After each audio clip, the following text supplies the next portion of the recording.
I still can't believe what just happened at Piccadilly Circus. It was absolutely mind-blowing, unlike anything I've ever seen. Right in the heart of London's iconic neon glow, something truly amazing shocked everyone, and I promise you're about to be just as stunned. But first, meet Sujishia. She arrived here with trembling excitement and a single battered suitcase, carrying not only her fledgling fashion dreams, but also the crushing hopes of her entire family. Little did she know the next few moments would spark the greatest twist of her life. And I can't wait to show you how it all unfolds. Every step Sujishia took on the cobblestone streets felt like both a liberation and a challenge. She had no desire to return to her mother's plans for marriage. She wanted independence. Little did she know that an act of kindness would soon change her destiny. Securing a cramped room in an old townhouse near Green Park, Sujishia quickly learned that London, while magnificent, could be equally overwhelming. She spent her first week job hunting, armed with a portfolio of fashion sketches she had painstakingly compiled. Each morning she braved the brisk air, dreaming of the day a renowned design studio might take a chance on her. Her mother's phone calls came daily, from halfway across the world. The disembodied voice lectured her on why she should come back instead of struggling by herself in a foreign place. Though the word stung, Sujishia was resolute. She refused to let her path be dictated by someone else, no matter the cost. Unknown to her mother, the bustling sidewalks and centuries-old architecture felt more like home to Sujishia than her previous life ever had. She wanted to shape her own future, free from the obligations of an arranged marriage. Late one afternoon, Sujishia navigated past the high-end shops on Regent Street, portfolio in hand, intending to reach a small design agency.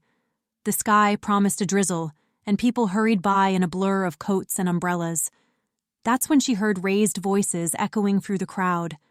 A few yards away, an elderly black woman was backed against a storefront, two men hurling racist slurs at her. Even from a distance, Sujishia could see the fear in the woman's eyes. Her heart pounded in outrage. Hey, old lady, move it along. You don't belong here. Back off, or we'll make you regret it. Unable to stand by, Sujishia rushed forward. Her breath caught in her throat as she saw the woman clutch her chest, gasping in pain. Without hesitation, she dropped her portfolio and reached for the older woman, easing her to the ground. "Somebody help. She's collapsing. Please call an ambulance." With startled looks, the two men scattered into the crowd, leaving the woman pale and frightened. Onlookers quickly gathered, some stepping forward to assist. Sirens blared in the distance, and Sujishia stayed by the woman's side, holding her hand until paramedics arrived. The ambulance raced to a nearby hospital. Inside, the paramedics confirmed that the elderly woman, whose name they would soon learn was Helen Johnson, was having a heart attack. Every minute mattered. When they arrived at the emergency ward, the doctors called for immediate tests and admission to a more specialized unit. A nurse asked who would take responsibility for the treatment. Though her own finances were meager, Sujishia refused to see Helen turned away for lack of funds. "I'll cover her expenses, whatever it takes. Save her life first." She poured out nearly all her savings, trembling at how quickly the sum vanished. She thought of her rent, her future, but her conscience wouldn't let her do otherwise. Hours passed as Helen underwent critical care. Sujishia refused to leave, pacing in the waiting room, fighting back tears whenever hospital staff rushed by. In that vulnerable moment, Sujishia cared for a stranger as though it were the most natural thing in the world. She had no idea that this very act of compassion would soon intertwine her fate with one of the most influential families she'd ever encounter. Near midnight, as the ward's fluorescent lights buzzed overhead, a tall figure arrived in a hurry, an American man in a well-cut suit. Concern etched every line of his face. Daniel Johnson had received an urgent call about his mother's critical condition. "Are you the one who found my mother? Where is she? Is she going to be okay?" "She's stable now. They're still running tests, but she's alive. I used what money I could to make sure she got the care she needed." Relief and gratitude washed over Daniel's features. He ran a hand through his hair, exhaling sharply. Thank you truly. If you hadn't stepped in, I'm Daniel. Daniel Johnson. My mother, Helen, she means the world to me. They sat in the waiting area, the overhead announcement system occasionally breaking their anxious silence. Daniel asked how it happened, and Sujishia explained about the two men harassing Helen and how it had escalated to a sudden heart attack. Daniel's jaw tightened, anger flashing at the mention of racism on a London street.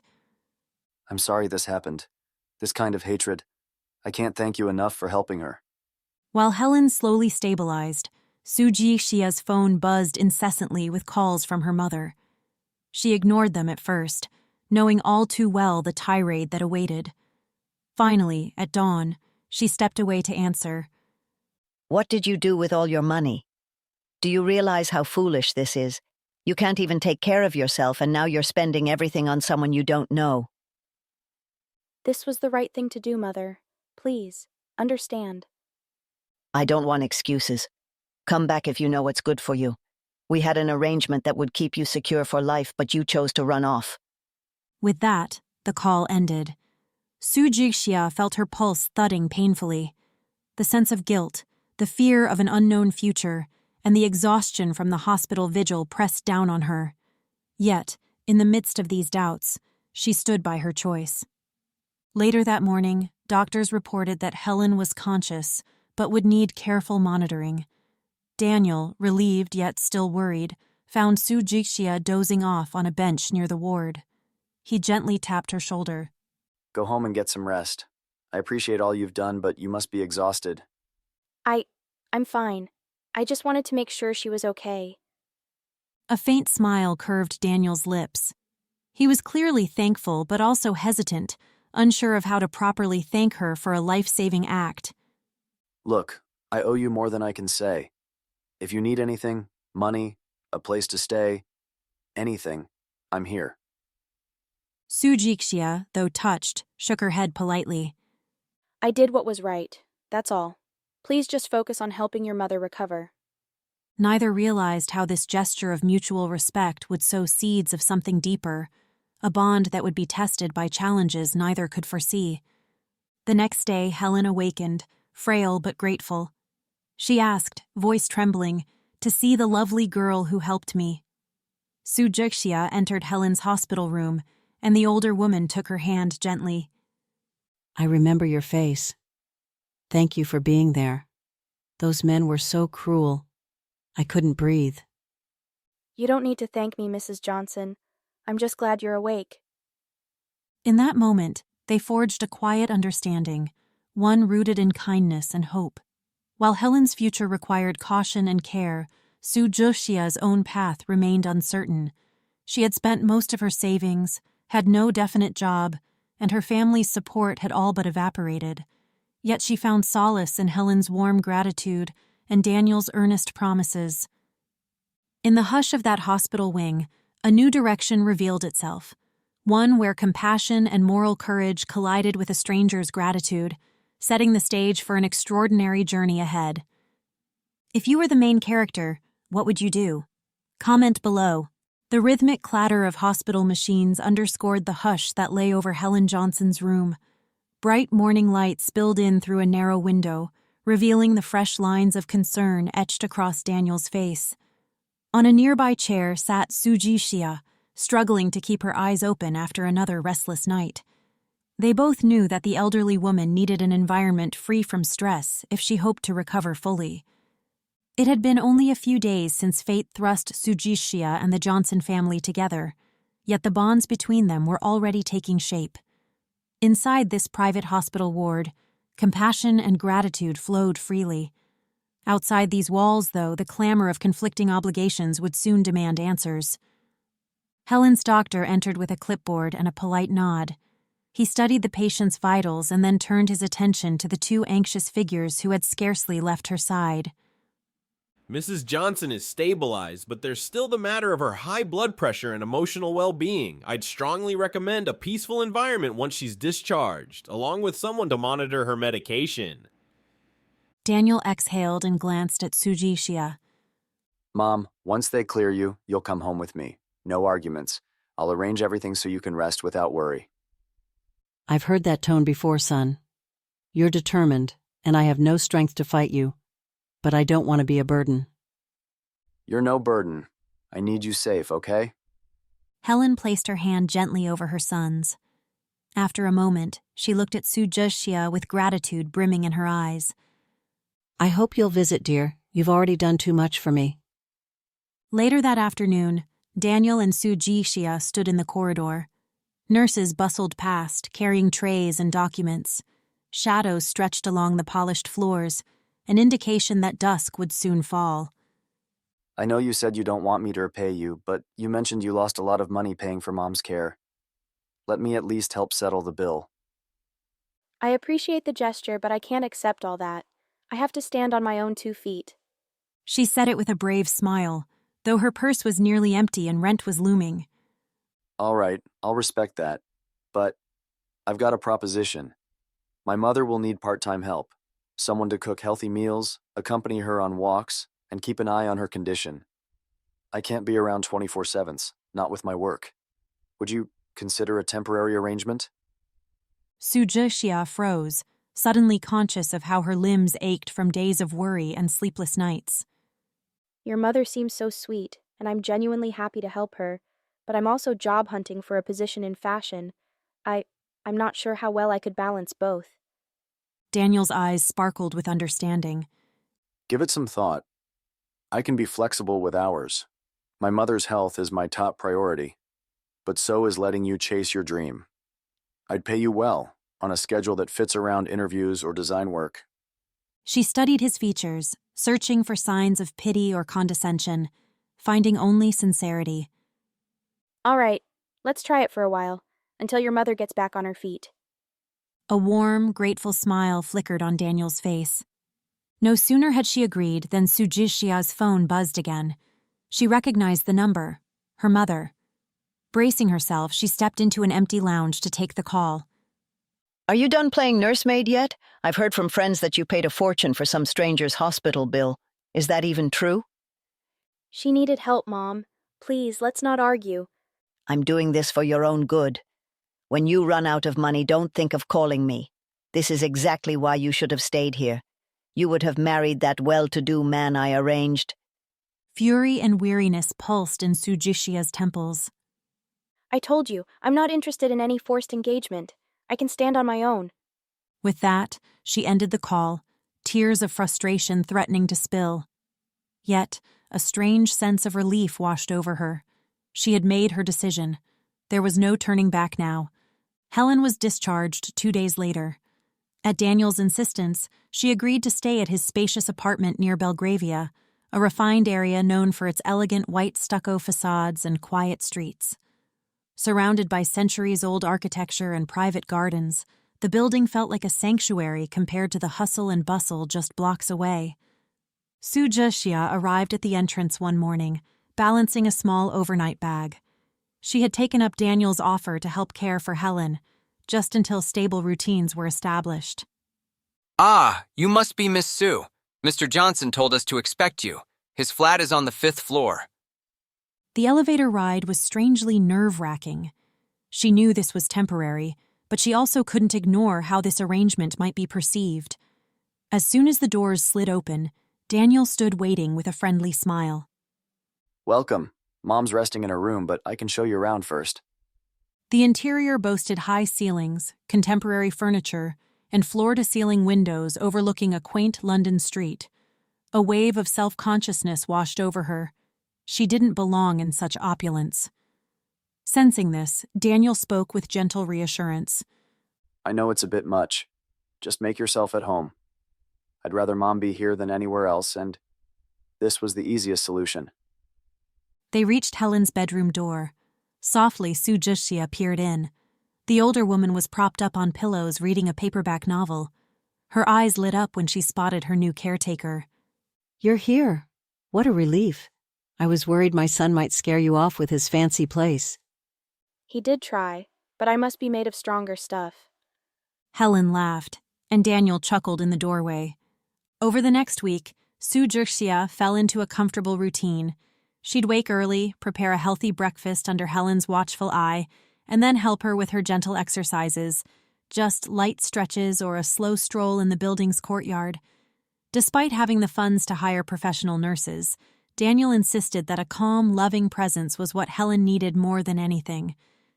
To her surprise, Helen often asked questions about the design sketches and fashion ideas that filled Su Zhixia's spare moments. Show me what you've been working on today, dear. You said you're into evening gowns? Yes, I love how a single gown can transform a person's confidence. Here's one inspired by the architecture around Belgravia, the lines and the subtle curve of the arches. Helen listened with rapt attention, occasionally offering a suggestion or a comment. She was no expert, but her genuine curiosity fueled Su Zhixia's motivation. One afternoon, after carefully guiding Helen back from a short walk, Su Zhixia found Daniel hunched over his laptop in the living room, frustration etched on his face. This contract, that new investor, plus Mom's medical follow-ups. Where do I find the time? He glanced up as she entered, immediately softening his expression. Sorry you had to see me like that. I'm juggling a new expansion project. Investors, finances, it's chaotic. And I'm worried about my mom's health. I just want her to rest, not to worry about me either. I get it. My mother's giving me a fair share of stress too. But if there's anything I can do to help, just ask. He studied her for a moment, looking both grateful and intrigued. You've done more than enough already. Really, He paused as if weighing his next words. I'm thankful. More than you know. Their eyes met, and a quiet understanding passed between them. The unspoken connection grew. Each day they found something else in common, an appreciation for genuine kindness, a sense of responsibility to family, and a determination to forge their own paths, no matter how challenging. In the ensuing days, Su Zhixia squeezed in an important interview at a modest design firm. The tension in the waiting room was stifling, the competition fierce.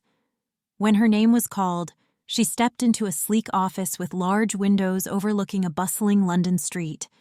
An intimidating hiring manager, known simply as Miss Alden, greeted her with a nod. Your sketches show promise. Vibrant color work, interesting silhouettes. But we're a small company. Our budget doesn't allow for big risks. I understand. I'm willing to start at an entry level. I just want to learn and improve.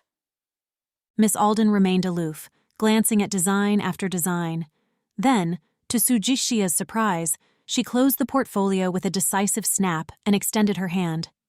We have an opening for a junior designer. If you can adapt your style to our brand, we'll give you a trial period. Paid, of course. How soon can you start? A flood of relief washed over her. She could hardly believe it. Thank you. I can start as soon as possible. She left the building in a daze of exhilaration, phoning Daniel from the sidewalk. Daniel, I got the job. That's incredible news. Mom will be thrilled. Let's celebrate tonight. True to his word, Daniel invited her to a small dinner at a tucked-away restaurant near Covent Garden. Sconces on the walls emitted a soft golden light, casting a cozy glow over their table. Helen, too fragile for late-night outings, stayed home with a nurse on standby, urging them to enjoy the moment. To your new chapter, may you shine in your role as a designer. To good health for your mom, and to both of us finally steering our lives the way we want. Their glasses clinked. They talked, laughed about small misunderstandings, and discovered each other's quirks. Daniel recounted how he had built his tech company from scratch in the States before expanding abroad. Su Zhixia recalled nights spent drawing by candlelight when she was younger, dreaming of creating fashionable pieces that would inspire confidence.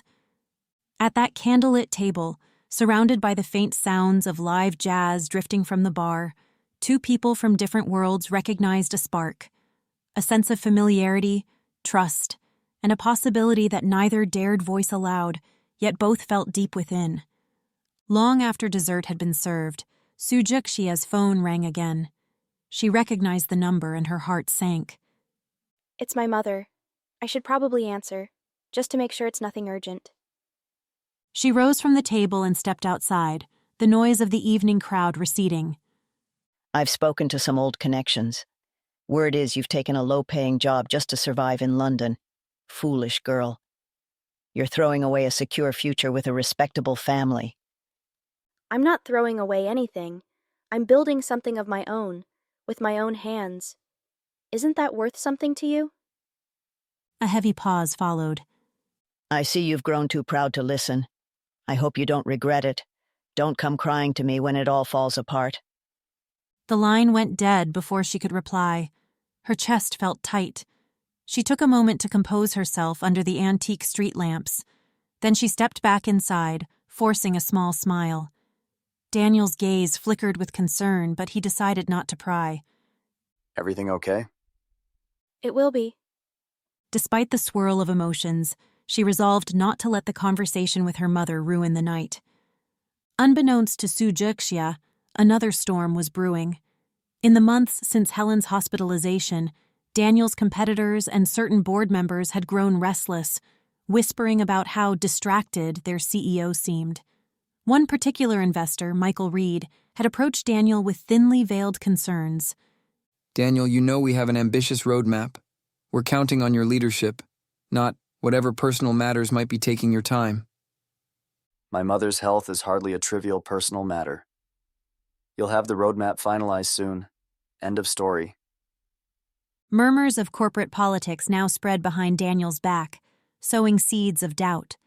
On top of that, the tension with Su Jixia's own family in the background meant that real-life complications were mounting.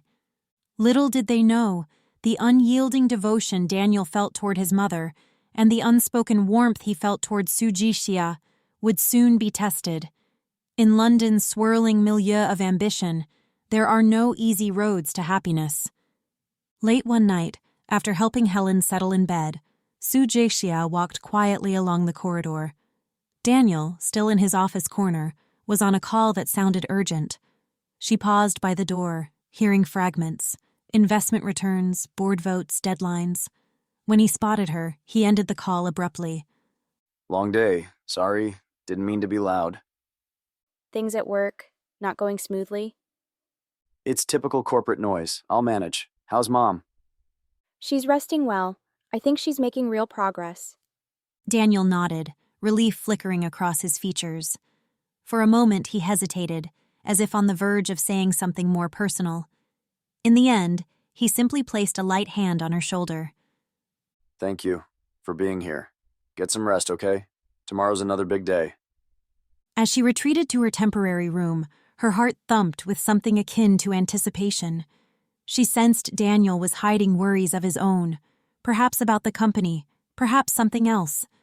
Yet for now she could only reflect on how, after sacrificing everything for a lonely hospital bill, she had stumbled into a home that made her feel strangely safe. Still, a quiet voice nagged in the back of her mind. What if it all unravels? And so, under the hushed London sky, each laid down to rest, unaware that the calm they cherished was but an interlude before the storm. Their choices, rooted in kindness and ambition, would soon be tested in ways neither imagined. A crisp autumn breeze swept over the elegant rooftops of Belgravia, carrying with it the promise of change. Inside Daniel Johnson's upscale apartment, life had settled into a gentle routine. Helen Johnson's recovery, while slow, was steady, and she often called on Su Jixia for companionship as much as assistance. They spent mornings lingering over breakfast, Helen quietly reading, and Su Jixia reworking her design sketches for the small studio that had recently hired her. Though tension from Daniel's corporate responsibilities flickered in the background, a sense of comfort filled the apartment's warm interior. It was a comfort that came from shared dinners and unspoken understanding. By now, Daniel and Su Jixia had learned each other's rhythms. She sensed his stress during investor calls and tried to offer a supportive ear without overstepping. He knew when her mother's calls left her shaken and allowed her space to rebuild her composure. Yet the undercurrents of their lives tugged insistently, threatening to unravel the delicate balance they had found. In time, Helen ventured outdoors for short strolls with a gentle determination, leaning on her cane and wearing a soft scarf against the chill. It gave her renewed vigor to see the changing leaves in nearby squares and to breathe the crisp air. Still, neither mother nor son could ignore the subdued anxiety etched in Sujuxia's face whenever she emerged from private phone calls with her family overseas. Tension clouded her brow, though she tried to hide it with a courteous smile. Meanwhile, Daniel contended with whispers in the executive corridors. A handful of board members whispered doubts about his continued focus, fearing he had become too absorbed in personal affairs to steer expansion plans effectively. They called urgent meetings that stretched late into the night, leaving him drained yet resolute. These challenges converged one raw, gray afternoon when Helen overheard Daniel's tense conversation with a senior investor. As her son ended the call, she caught him slumping in a nearby chair, shoulders heavy with worry. Curiosity mingled with maternal concern in her gaze. She silently vowed not to let her illness become an obstacle for him, nor for the blossoming connection she saw forming between Daniel and Sujixia. In the days that followed, Helen confided in Sujixia far more than before, opening up about her life in America, the joys, the regrets, and the quiet heartbreak of losing her husband years prior. She spoke, too, of the subtle racism she had encountered throughout her life, how it had hardened her resolve yet never extinguished her hope that people of goodwill could stand up for one another.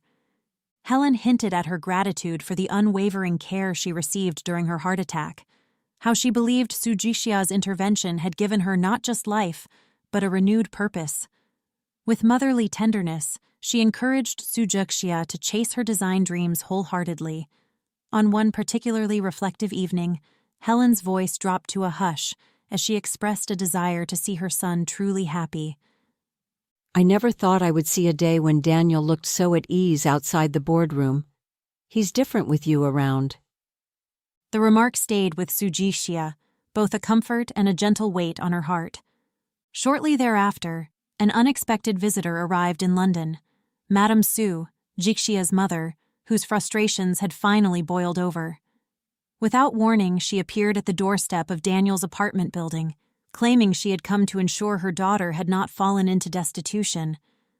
Her arrival, abrupt and stern, cast the first real shadow across the harmonious household. Helen, trying her best to be gracious, invited her inside for tea. Yet the tension was palpable. Madame Sue's disapproval radiated from every glance at Daniel's stylish but understated decor.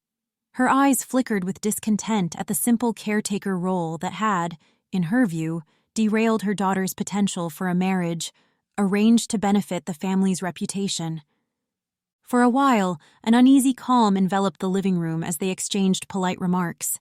Finally, the older woman confronted her daughter in a strained voice. Do you truly plan on giving up everything back home just for this arrangement? Sujixia's reply was inaudible to Helen, but the earnest set of her jaw and the faint tremor in her voice revealed the depth of her resolve. After that day, Madame Su seemed to linger around, questioning every step Sujixia took, dropping bitter comments about how money wasted on strangers had led her daughter to accept menial work. Daniel observed the tension quietly.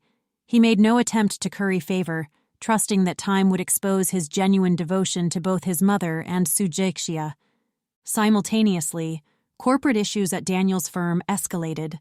One of his lead investors pulled out unexpectedly, destabilizing the upcoming expansion project. Rumors spread about Daniel's capabilities, and talk of removing him from the CEO position circulated among the more aggressive board members. Word of this reached Madame Su through a business acquaintance. In a flurry of panic, she confronted Sujixia, accusing her of placing trust in a man on the brink of losing everything. Her claims of, "You see, I was right all along," echoed through the corridors. However, Helen's health took a sudden dip, partly from the strain of having an unwelcome guest disrupt her equilibrium. Fearful that the argument might aggravate Helen's recovery, Daniel asked Madame Su to leave for a few days, suggesting she find a hotel if she insisted on staying in London. The older woman stormed out, leaving unresolved tensions in her wake. One bleak evening, Daniel returned from an emergency board meeting. Rain hammered against the windows, and the lights in the apartment felt dimmer than usual. He found Sujishia sitting on the floor beside Helen's chair, quietly helping the elderly woman sip warm tea. The sight was both comforting and heartbreaking. Helen, though recovering, looked frail in the flickering lamplight. Daniel realized, in that silent moment, how precariously everything hung in balance. His company was teetering on an edge. His mother's health was still fragile, and the woman he had come to respect, perhaps even love, was under relentless pressure from her own family. A rush of conviction poured through him. He would face every obstacle head-on, but he would not lose the person who had shown him the meaning of genuine compassion. Within days, Daniel made a bold move. He disclosed personal equity to stabilize his firm, shocking the board into unity and silencing those who had whispered about ousting him. By liquidating some of his holdings and injecting capital into the company, Daniel effectively saved both his expansion project and his leadership. Though it cost him dearly in terms of short-term net worth, the show of commitment won back trust and quelled the corporate rebellion. At the same time, Helen insisted on meeting Madame Sue again, determined to bridge the rift. She praised Sujishia's dedication, highlighting how her daughter's act of humanity had saved an elderly woman's life in a foreign city. Madame Sue listened, uncertain and conflicted, but the sincerity in Helen's words seemed to erode some of her hardened stance. Afterwards, in a softer moment, Daniel approached Madame Sue and quietly reassured her that he respected the love she had for her daughter, even if their perspectives on success and marriage were vastly different. As the weeks slipped by, Helen's health continued to improve. She began speaking of returning to the States for further checkups, and Daniel planned to travel with her. Unsure if she would remain in London or join them abroad, Sujishia stood on the cusp of a life-altering decision. Late one Sunday afternoon, Helen suggested a simple gathering in the apartment, a small celebration for her improved health and for the conclusion of Daniel's company crisis. The living room teemed with gentle laughter and the delicate chime of teacups. Even Madame Sue attended, still guarded but no longer outright confrontational. In a quiet lull, Daniel rose to his feet, seeming uncharacteristically nervous. He took a step toward Sujishia, hesitated, then spoke in a low, steady tone that filled the silence. He acknowledged her sacrifice, her unwavering kindness, and the quiet grace with which she had endured hostility, from her own mother's expectations to the city's casual cruelties. He spoke of how she had become a pillar of strength for Helen, and how her designs, her creativity, and her dreams reminded him that there was more to life than profit margins and board meetings. Then, plainly, so that both Helen and Madame Sue could hear, he asked if she would stay by his side, not just as a helper or friend, but as a life partner he respected, loved, and hoped to protect. In that still, charged moment, Sujishia felt every doubt drain from her. She recalled her first days in London, the heartbreak in seeing Helen collapse in the street, the nights spent worrying if she had made a terrible mistake by sacrificing her savings. Now, she saw that choice had led her here, to a place of true belonging and purpose. The small, impromptu celebration turned into a promise of unity that spanned cultural differences and overcame lingering prejudices. Helen's eyes glistened with tears of happiness. Madame Sue, despite initial reservations, found her voice cracking as she admitted pride in her daughter's courage and the stable, compassionate man she had chosen. Before long, official wedding plans surfaced. Some of Daniel's American relatives, along with extended members of Helen's family, expressed joy at the news. Sujishia's mother, still reserved but undeniably moved, began making quiet preparations of her own, intent on ensuring her daughter had a future that now, at last, gained her guarded approval. In the months that followed, Sujishia continued her work at the design studio, flourishing under the guidance of creative mentors. She spent her free hours sketching details for her own wedding gown, incorporating subtle nods to the graceful architecture of London that had so inspired her, and weaving in motifs of strength and unity that echoed Helen's journey from adversity to hope. And Daniel, never one to shy away from responsibility, balanced his restructured business with plans for a heartfelt ceremony. Through challenges and triumphs, both families came together under one shared understanding. An act of compassion on a London street had not merely saved Helen's life, it had ignited a story of love, perseverance, and the unbreakable bond between two souls determined to shape their own futures. And so, beneath the British skyline that first witnessed their unlikely meeting, Sue Jershia and Daniel Johnson stepped into a future bound by gratitude, respect, and a love that rose above every doubt. In the end, what began as a simple act of compassion became the cornerstone for a new life, one where hearts found each other and never looked back.